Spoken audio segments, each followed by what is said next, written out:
Hi everybody, welcome. Thank you very much for joining us. Although there are a few people probably still coming in and getting their lunches, we're going to get going straight away. This is the Unicorn Fireside Chat series with Antler, and I am delighted to be joined here by Chris Bayley, who is the co-founder and Chief Innovation Officer of Cover Genius. Hey mate. Great to see you. Before we get started, I would like to acknowledge the Gadigal people of the Oour Nation, on whose land Chris and I, and probably many of you, are gathered today. We want to pay our respects to their people, past, present, and future. For those of you who are joining us for the first time, welcome. This is the Unicorn Fireside Chat series, where we have a candid conversation, and in this case, exploring the inception of Cover Genius, which is one of the world's fastest growing insurtechs. It's an Aussie homegrown unicorn, and no doubt is in your LinkedIn feed like it is mine today, featuring on NASDAQ's big board on Times Square. That's very exciting, mate. I'm looking forward to hearing about that later. Many people will have some burning questions during this. Feel free, if you've got a question during our conversation, to put it in the Q&A chat channel in the Zoom. But ideally, what we will do is answer them mostly in Q&A towards the end of our conversation. Lastly, before we get going, for those of you who have not interacted with Antler previously, we are a day zero investor. That means we invest in companies at their inception, all the way through to Series C. If you are considering building a company, we would love to work with you. So please get in touch. You can see our website at antler.co/apply. That is it. So that's right. Let's dive right in. For those of you who are not aware, Cover Genius, a global insurtech for embedded insurance, and it's protecting the customers of many of the world's largest digital companies. It was minted as a unicorn last year, but as I was just saying, they have just closed a $70 million Series D raise led by Dawn Capital, which was publicized on NASDAQ's billboard in Times Square just recently. Looked very impressive. They have some extraordinary stats for anyone who looks at insurtech companies like we do. They've just hit a new record, hitting $1.1 million in GWP. That's gross written premium within a single day. They tripled their revenue year over year. Most recently, they're reaching over 10.5 million customers, distributing across 60 countries and with 10 global offices. And all of that has been built in the 8 years since Chris and Angus founded the company here in Sydney. So it's a real pleasure to be alongside a legend of the Australian insurance industry, and I would like to now turn to ask him some questions, and most specifically, how on earth you, with a background working in Google, and Angus, obviously the head of publisher partnerships at Yahoo, decided that you wanted to build an insurtech business? Yeah, good question. And firstly, thank you for everyone, and also pay my respects to the people upon which we are housed today. So, firstly, no one ever set out to work in the insurance industry, Bede, but thank you for calling it out. It's definitely not how we identify ourselves. But we did set out to set up a software business that would enable digital companies to distribute insurance. Our own experience having done so was really interesting, and I think once you experience a problem, that's obvious, that's quite often the genesis that's needed for you to go and solve that problem yourself. So we actually had an online travel agency beforehand, and then we went to the kind of big insurers that you might see around, and we had customers coming from all around the world. It was quite a successful OTA, and when we engaged them, they'd be like, "Oh, okay, well, you want to get travel protection for your Dutch customers, then you need to go and speak to Niels in Amsterdam, or Pierre in Paris, etc., in order to kind of stitch together like a global some semblance of global supply for all the customers that we had. So that was probably the first problem. It's a really difficult problem, that kind of coordination thing. But fundamentally underneath it was the lack of platform. So all of the insurers, traditional insurers, kind of lack a platform that a digital company can take. And I'm talking primarily about having a single API core that allows digital companies to get policies to all of their audience all around the world. So the big focus for us was around global as well. So we set out to do that, having experienced it, and it's been a great ride, 8 years, and here we are on the other side of the world talking about billboards in Times Square. That's it. That's probably everybody on the line's dream to be able to say that one day. So let's tell me a little bit more about it, in the sense of you had the online travel agents. How had that come about, and when was there a moment where either you or Angus said to each other, hang on, like there's something bigger here, like what are we doing? We should stop messing around with online travel and get into insurtech. Yeah, well, we did pivot, right? So we had been a kind of tech-led startup, but it was 2014. So it was a very different environment to now. You didn't really have accelerators, incubators. There was no the VC infrastructure and funds were largely non-existent, all the names that we talk about these days. So it was a really, really different time. So we had to kind of take the cash flow out of what we were doing and fund the growth of the business and the platform development that was absolutely critical to our success. So, winding back the clock, 2014, words like insurtech didn't exist. That came about in about 2016 with the insurtech conference out of the US. The word embedded insurance didn't really exist, to up to then it was always called B2B2C or B2B2B insurance, which is a bit of a tongue twister, but the Strat consultants kind of finally got together and determined that it was much better off called embedded insurance, which was obviously a follow-on to embedded finance. So it was a very, very different time, and we had to make do with what we had, which meant that we were bootstrapped, which I think is a solid Australian tradition, and it makes what you have fall under a different sort of framework of decisions, I guess, and I think we got it right from the outset. I think probably also critical to the success has been that. We always focused on a really big addressable market. It wasn't about travel insurance. We'd experienced it from travel, but you could see it with your own eyes about how, say, warranties were distributed by the likes of eBay or Amazon, et cetera, et cetera.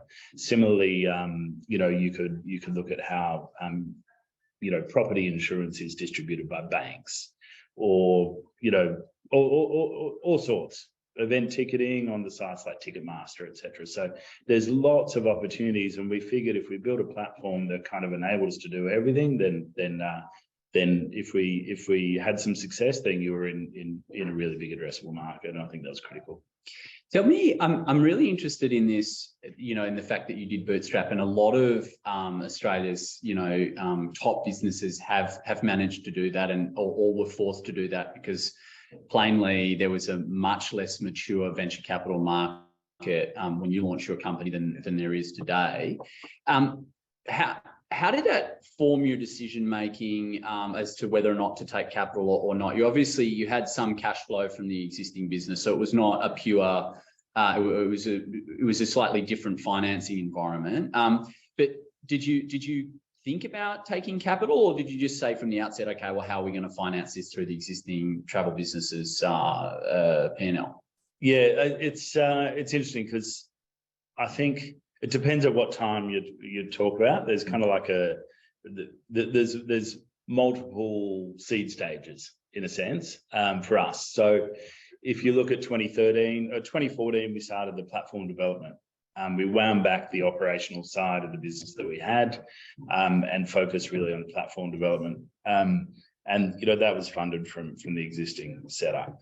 At that time, we probably commenced seed discussions middle of the next year, but by then we already had a signed contract from Booking.com, who was a cornerstone partner, non-equity partner. But obviously, if someone like that is signing up to your service, then you figure that you've got the product market fit that you're kind of really looking for, and then once you execute it and you keep the client, then you're really kind of on that journey. So, in that 1.5 year period, there came a point in about mid 2015 where we did need to go and raise money, and we went to all the VCs that existed at the time, none of whom, as I said, insurtech didn't exist as a word, and we ended up getting a small seed of $1 million,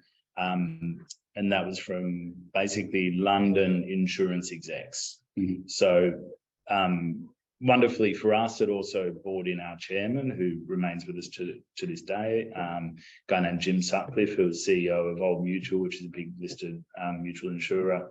He was also chairman of Sun Life Canada, and he brought along some others with us. And actually, that was probably what we needed, given that we weren't coming from the insurance industry. So over time, that helped us establish some of the kind of governance and protocols that you really need as an insurer.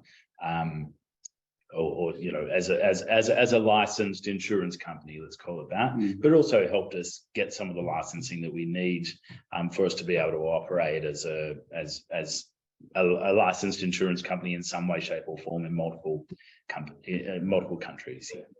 So I reckon there's probably a fair few people on the line who are building, businesses in compliance, in insurtech, in fintech, in places where there's this long pathway to getting set up. It's not you can't decide to set up an insurtech business today and be operating in the next few months.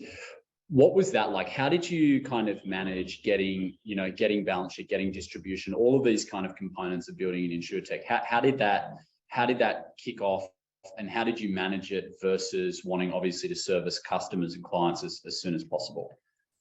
Yeah, that's a really interesting one. Our kind of motto in the early days was really kind of follow the money, right? So we knew we had. Has that changed? Now we're all about a love, It's obviously there's a bit of a journey, but look, I think every business needs to, but you do get lots of opportunities to do things that may not actually be following the money, right? Mm-hmm. So, but for us, we had the nice situation of having Booking.com and a contract, and we had to execute. So 2015, September, we got that live. A month before we announced the seed. In practice, it's probably a few months before of kind of all the kind of closing the transaction. So we were on a good bedrock, and then the next period was executing Booking.com. So yeah, we had lots of other conversations with others, but nothing was going to make nearly the material impact for us as continue to execute Booking.com. Now, in practice, it was a reasonably slow rollout while they went through. We were dealing with rentalcars.com, which is the ground transport mobility division of Booking. So it was a reasonably slow path towards getting towards the next big kicker with them. It was 18 months later until we took the business from where it was at the time to next level, which in 2017, in the middle of 2017, within about 3 months, we grew to 40 plus countries. So that's residential countries. Insurance is licensed at the residence level. So we had to go get licensed in all of those, et cetera, et cetera. And this is still, so 2017, this is still with only $1 million, effectively $1 million. Exactly. Raised, right? Yeah. Wow. So yeah, we made it last. There's certain peculiarities about the insurance industry which are pretty favourable.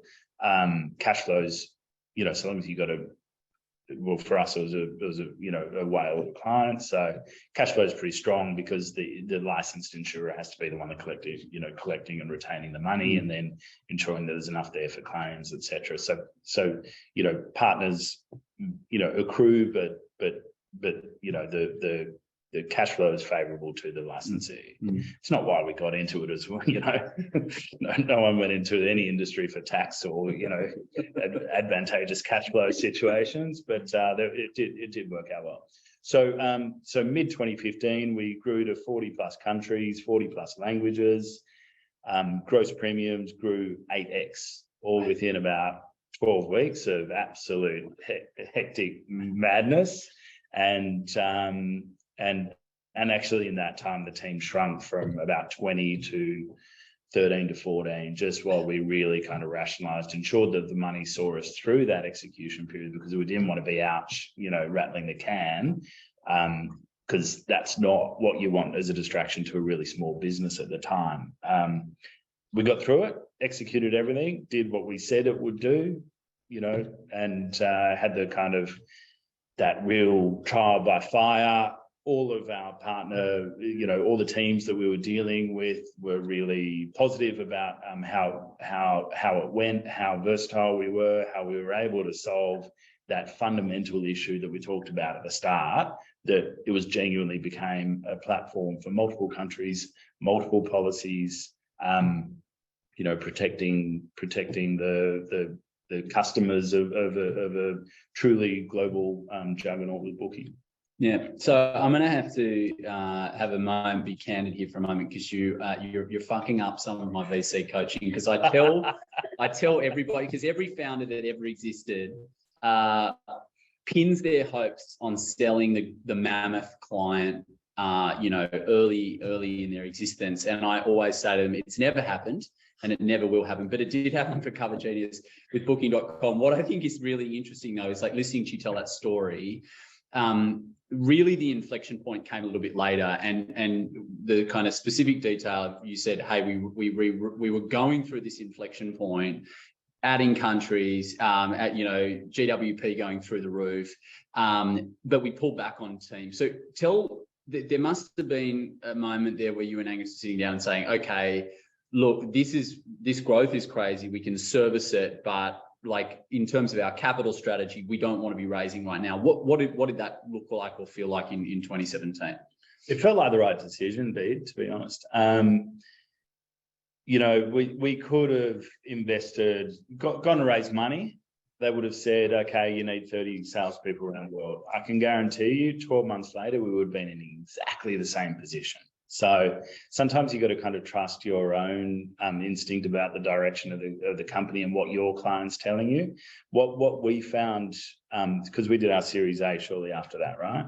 And still there was kind of a lot of reluctance. We had kind of, obviously, consolidation risk, but anyone in enterprise sales is going to have consolidation risk, but like it takes a certain type of VC to overlook that. So, so we did go out, but, we ended up actually raising the next bit once again from non-VC. So an extension of the group that we had, and a little bit came in and it kind of got us through. So, I think what I was going to say, one thing for founders to be aware of is knowing your strategy as well. So, and being really quick to pivot it. Probably one mistake we made in late 2017, which cost us nothing because we were quick to chuck it out, but we kind of went through a little period where we thought, because all the insurers we'd speak to were like, can't really give you supply for your customers or your partners' customers, but we really want to use your platform. So we're like, oh, well, we can sell software to insurers. So we drew up this strategy and, distract people, posted notes everywhere. And 6 weeks later, we threw it in the bin and said, I never want to sell to another insurer again. So it worked out, the important thing was we were quick to realize that you can do lots of things. And what we've gotten good at over the years is saying no to lots of things. what we do is what we do. We do embedded insurance. People come to us and say, you know, can you do like a link out to a, you know, whatever? So no, it's API driven. It sits in a booking path. It's embedded insurance. You know, we're very, very specific about that. So obviously selling into insurers isn't embedded insurance, but that's sustaining innovation for them, and that's not really what we want to do. Others have filled that gap for sure. And we might have had a nice business doing it. Would have been a lot smaller. Would have been pretty capital intensive, you know. So we chucked that out. We were doing two things at once. We were doing, you know, the data analytics service platform and service for insurers, and we cut that off, and we focused on basically a new platform that called Xcover, which has been the kind of genesis of our success since, which is, as you know, an extension of what we set out to do, but it's a platform that truly can handle all the end-to-end processing of any line of insurance or warranty or non-insurance product globally. And that's what we set out to do at the start. Our mission never changed. Our initial platform wasn't as multi-line as it needed to be. So I'm really thankful that we were quick on our feet to go, let's make that data analytics platform part of our client offering for Xcover. So one of the things I think is interesting listening to you talk about this is what you've described is, one, obviously an ongoing flexibility, ability to pivot, but also a clarity and a focus. And I'm going to assume that was probably not there or not as polished in 2014 as it was kind of, you know, in more recent years. That would be a reasonable guess. But it's so often that you encounter early stage founders who, you know, are trying to just be all like that, you know, they're just trialing a million different strategies, which to some extent they need to kind of work out where the product market fit is. How did you kind of wind your way into that clear focus and kind of really, I guess, zero in on it? What did that look like? What was it that gave you confidence to say, no, this is the strategy and everything else needs to be pushed away? Good question. Look, I think it comes back to product market fit, right? It's really difficult to judge. How I explain it now, products, okay. So product, are you building it and are clients demanding it? Okay, so we had the product piece of the fit sorted early.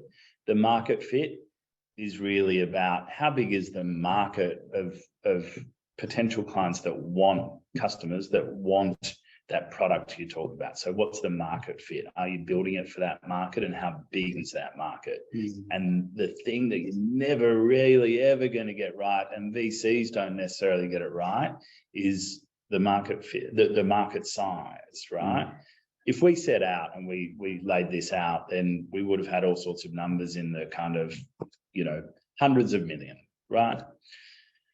It's hard to judge that it's actually a much bigger industry, and what we're talking about is software eating the world thesis, and that really digital companies are going to occupy the seat that they have in every other industry, where they are the distributor. They are the absolute future of pretty much every single technology of every single industry out there through the application of technology. Better customer, better customer engagement, loyalty, et cetera, et cetera. So I think that kind of piece was the lucky piece for us. We never, whenever we did TAM in our early slides, taking it to insurers, they wouldn't, not to insurers, to VCs, they wouldn't really understand that. We didn't even really understand it. There was not really any research to back it up either, right?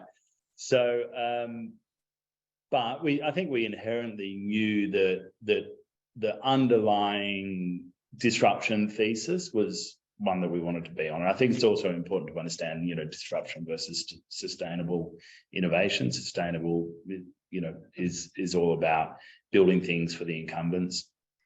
Disruption takes the lion's share away from the incumbents by dropping the theory from Clay Christensen is all about through better pricing, undercutting them all, and then growing growing that side of growing those distributors. And so that's exactly where we've sat. It's very difficult to set out to do that. I don't want to discourage anyone that's doing sustaining innovation, because it's got its place.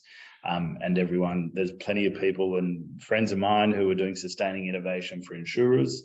That's fantastic. It's obviously, not nearly as big an opportunity, in my view, as developing something genuinely disruptive that is going to move that market share and shift value towards digital disruption. I'm just interested. You obviously, when you started the company, the fundraising environment in Australia was pretty nascent, right? It was just coming. It was starting to build. Today, there's been a lot more money raised. If you were founded today, what would be your impressions of the kind of and all market ructions aside, the fundraising environment, how to best set up and build a company in today's climate? Today, not March. No, 2022. Okay. All right. So it being November and a new world.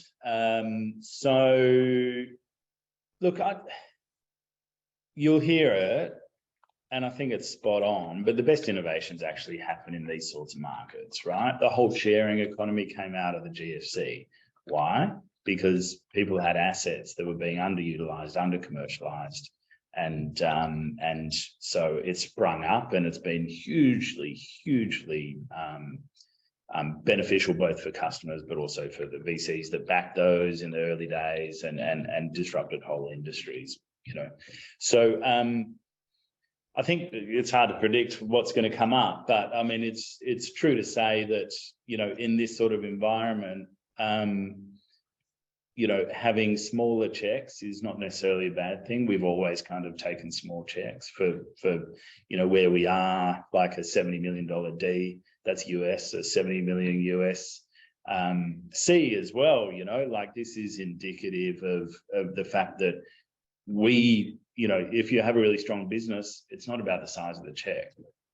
Once you get ratcheted and lick prefs and all that sort of stuff, what you want to do, and you should be thinking about yourselves as founders, is ensure that you own a good chunk of the company at the end of this. Now, that may not be exactly how, that may not align with your investors' interests, because they want to ensure that they want to have the bigger chunk of the company. So they're going to want to write better checks, bigger checks, but a better check is often a smaller check. So I think just be judicious about that. That meant, because we were bootstrapped for so long, we were very much under the radar. We didn't have the marketing machine of big US VCs or Aussie VCs behind us. But that also made us, pretty frugal. It made it really a company value around making things go further. It also meant that, at no point have we had to have big cutbacks. I mean, the team's grown. We've doubled in the last year when every single one of our competitors is laying people off. So we're in that position now because we've never been overfunded. We've never been overcapitalized. We've always been really judicious. Now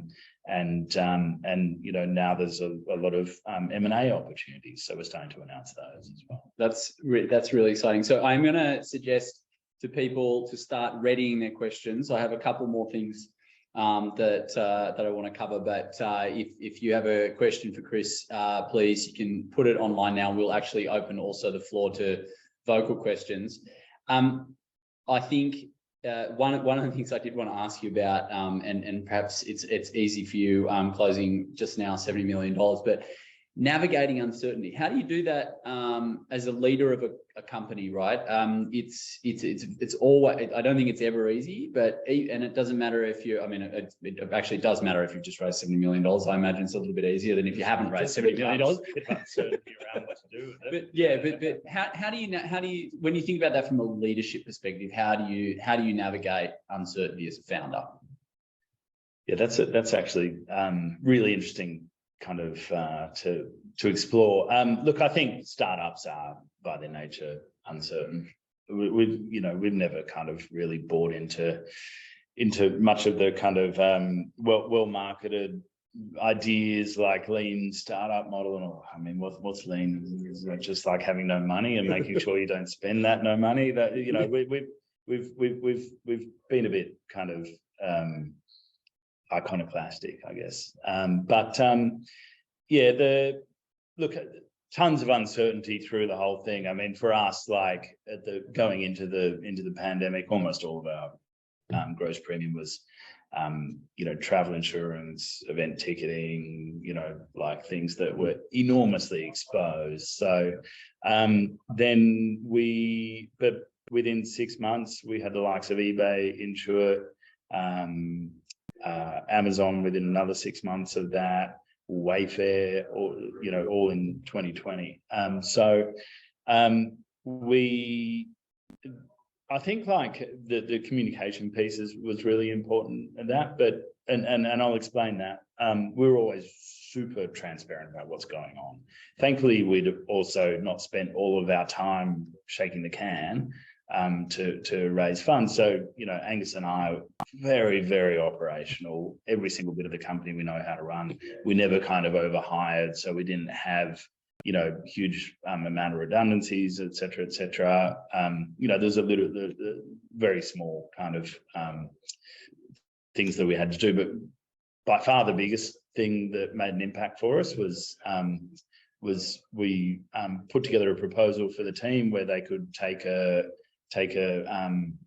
reduction on salary, and we converted that dollar for dollar into equity, and every single person in the company did it, which was incredible. And I think that they loved working for us. They loved, working together, not for us. And I think that they didn't want the pandemic to sink a pretty good ship, right? And they worked their butt off for so long, and they wanted everyone to get through it and survive. So, and I can't tell you how dramatic the impact was. And there's been other startups who've gone through it as well. And when it's all jeers on one side, there was a bunch of us for whom it was all tears. So, but the team got behind it. They were incredibly generous. We'll never forget the spirit and the connection that we built with everyone through that period, all aided by the communication. I think everyone was super communicative, very open and transparent about what's going on and what it meant for us, and addressing the uncertainty by not pretending that there was any certainty. But I think that there's a core. I think core to startups is that there is material uncertainty, but address it. Don't beat around the bush. Yeah, exactly. Just give a fairly honest appraisal, and you'll get rewarded one time for it. Okay, we're going to take some questions now. So. Thanks, Bede. We've had a number coming in through the chat. Thank you, audience. 3 of them are actually centered around the Booking.com relationship, so I'll group those together. The first is, given that major client, how did you then think about securing other early adopters and essentially the prioritization of servicing Booking.com versus securing new customers? I guess you actually asked that, and apologies that I didn't. I'm not doing politicians' responses.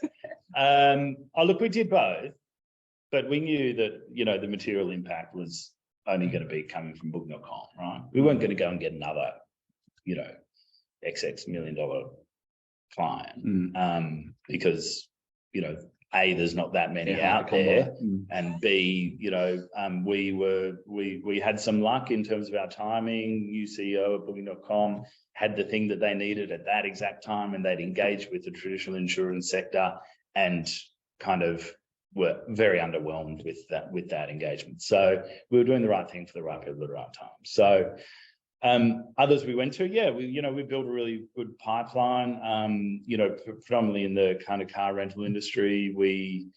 I remember we have a client, Ryanair, right? Europe's most profitable, largest airline. But we spoke to them back in that time, and they do a pretty easy kind of breakdown of where we were at and go, come back in a few years if you're still going all right,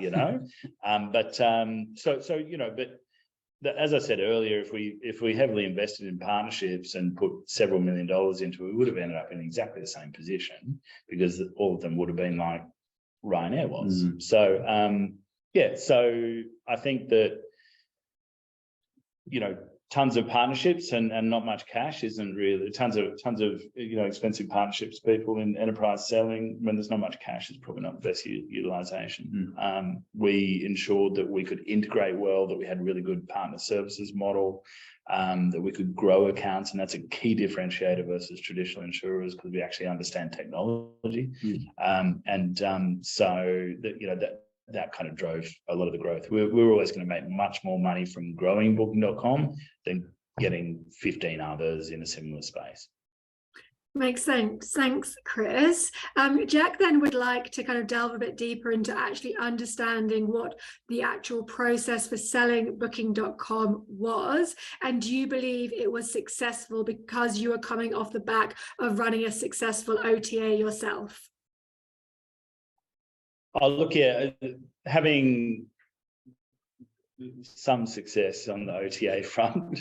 But look, ultimately, the advice we got when we sought an introduction from one of the Booking.com board members, who's just been a lovely kind of champion for us, was the world doesn't need another OTA, but the world does need a insurance distribution platform, right? So, I think that was pretty good advice. Awesome. Now to move back into funding, as you were discussing with Bede, Tom is interested to know, did you find that the added rounds of investment led to any unexpected pressure? And if so, how did it change the way you and your co-founder operated the business? Yeah, good question. Look, I think whenever you've got investors, you've got pressure, whether it's one person giving you pressure or whether it's, an expanded board like we have now, right? So, but ultimately you're answerable to them and you've got to accept that. And you need to be extremely good at managing your investor relationships. There's absolutely no value in it. It's all downhill if you're not tending to what they want. My point earlier was don't let your investors set your strategy, because they're not in the business. It's super important but it's super important that you're directing your own strategy and they've invested in the strategy that you sought out to do. If you want to pivot, then that's all fine, but you drive it. Because you're the one who's having those conversations. You're the one who's in the room. It's your vision that they've bought into in the first place. So I think that's kind of really important. Sound advice. Fabs is asking, if you were to go through the same journey today, what would you recommend as the ideal funding pathway for an insurtech? Doing it again as you did with the initial bootstrapping, or the VC, angel, corporate VC, now there is a plethora of options to insurtech founders. What would you see as the ideal pathway? Yeah, good question. Look, times have changed, right? As a disruptor in a heavily regulated industry, it's nigh on impossible to bootstrap these days, right? The oversight required, etc. But thankfully, the VCs and the early stage investment community is there to give you a boost through that. But it just frankly didn't exist in 2014 for us. It didn't exist in 2004 for Atlassian, et cetera, et cetera. So, so definitely the funding environment's changed. There's been a lot of insurtech success. I'd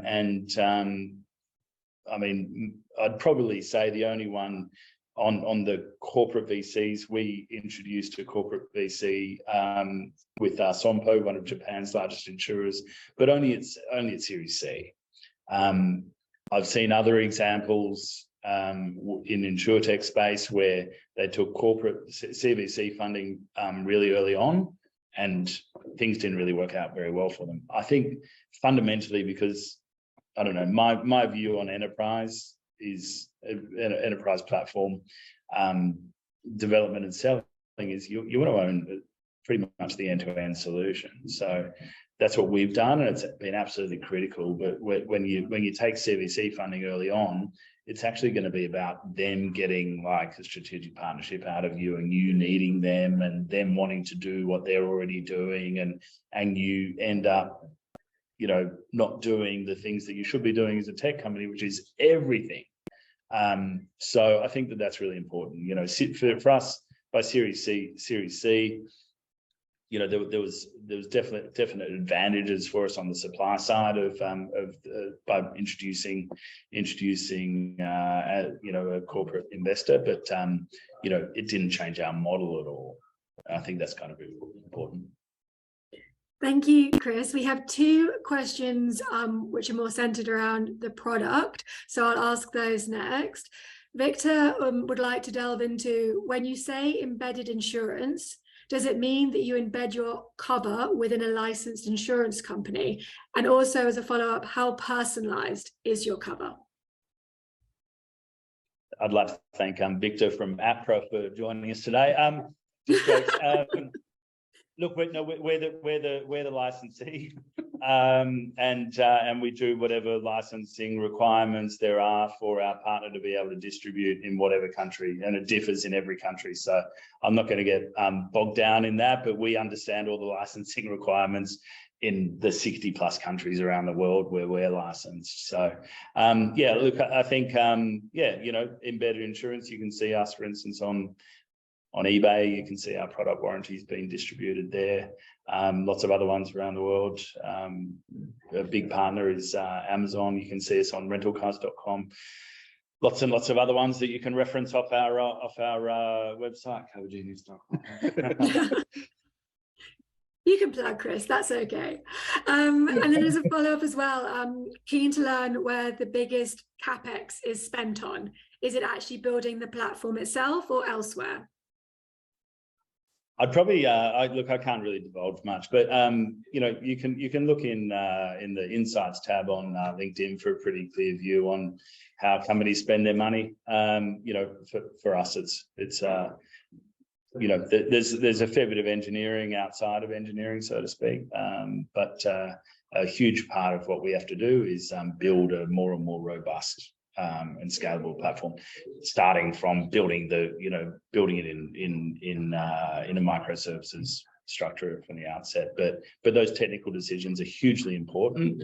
But for us, as we're just, you know, the platform needs more and more, because we're getting new things all the time, you know. So we do renters insurance, we do, you know, home contents equivalent, we do commercial insurance, all these things for, you know, based on the partner coming to us and going, here's our problem, and us working together on to co-create a solution. So, and the platform is incredibly robust and versatile, but it does obviously take some, you know, a lot of work over time. Makes sense. Thank you. I always do like to end on a dusting of inspiration, and kindly Neil Gunning has provided me with the question to do so. As a unicorn founder, who do you look up to in the business world and get your inspiration from? Who's the guy that owns Twitter now? No, I'm joking. No, I've never. Yeah, as I said, we can be a bit iconoclastic, but I genuinely, I think, like Angus MacDonald, who's been a mate of mine and my business partner since we were at university together. So he's a really excellent communicator. He's a really good leader, and he just gets better and better, quite frankly. You know, I think he's all the inspiration that I need to kind of get up and get going, and obviously he's built a really good team, and they're inspiring for me as well. That's a genuinely lovely answer. I really like that answer. I hope that everybody on the line gets to be in a position where they can say that 8 years into building their company with their co-founder. Chris, absolutely. Can I this is a little bit now, because that was a lovely moment to end on, but I have one question, which I think is an important one, that I neglected to ask earlier, which is about enterprise sales. So, you know, a little bit more of a dry topic to end things on, but has your view on enterprise sales changed? How you interact with enterprises, doing that at the beginning, as we've said a couple of times, you kind of netted a big client early, but how would you instruct founders who are going into the enterprise environment? Like what have you learned over the last 8 years? Because I think it's a very challenging and it's a discrete skill set. Yeah, and look, it's not for everyone. Is probably one thing to add. Like certain skills that you might have, even selling into mid-market, may not be all that applicable. So I think, you know, look, Angus came from an enterprise selling background. I came from, you know, when I was at Google, I was in BD. So there was, you know, some kind of synergy. He's really a pro on that. I think that we've done that since day one, has kind of meant that we always knew what we're doing in terms of selling into enterprise. It's very hard for a mid-market sales team to then go enterprise. And it probably presents challenges for B2C companies to go into B2B and B2B to go back into B2C as well. But it's kind of what we've always done. I think like there's a lot of what really matters through that whole process with the engagement with partners is that they understand that we're a differentiated solution from traditional insurers, and you know, we're a digital company and we'll make it work for them and grow. And how do you hire somebody to be good, who is good at enterprise? How do you know if somebody is going to be good at enterprise sales? I mean, obviously when we make hiring decisions, everybody, you know, has false starts and whatever else, but what do you think are the attributes of, you know, if I'm because we you know, even in our portfolio, we have many founders where of course the founder is the primary seller, but as time evolves, they need to spend their time on other things, and they look for that first hire in enterprise, and it's a really important hire. It's also incredibly tricky. What are you looking for to get that first person in? Yeah, it's a good question. And sometimes it's difficult to predict the successes that you get. I'd probably say what matters more than anything is that you're making the tough decisions early, you know. But some people really surprise you that given their background, they've just nailed it. So a couple of people stand out for me. Graham Dean was pretty much our first employee, took his family on a week's notice to UK and ran the booking.com relationship, came from insurance background, great seller, and just real hustle, so hugely valuable. And then the next person to follow him was is a guy named Dave, and Graham's still with us, Dave Insel, who just recently left, and so he went on to start up Afterwork VC fund. Wonderful guy. Similarly, took his family to London to you know, be enterprise strategic partnership lead over there. First actual sales role for us outside of founder selling, and they both hit it out of the park. You know, neither of them actually came from a classic kind of enterprise selling background, but both of them had the skills. It's just that, you know, their CV didn't plot that route, but now I know that they could go and sell aircrafts for Boeing if they wanted to. It's the ability to close. Exactly. And with that, I want to say a huge thanks to Chris Bayley, who's joined us, co-founder of Cover Genius. It's been a real pleasure being in the room with him and talking to all of you today. Antler has its next intake starting on the 30th of January. If you're interested in joining us, as I said previously, antler.co/apply. We would love to see you if you want to build a company either in the insurance industry or otherwise. Thanks again for your time, and enjoy the rest of this beautiful Thursday. All the best.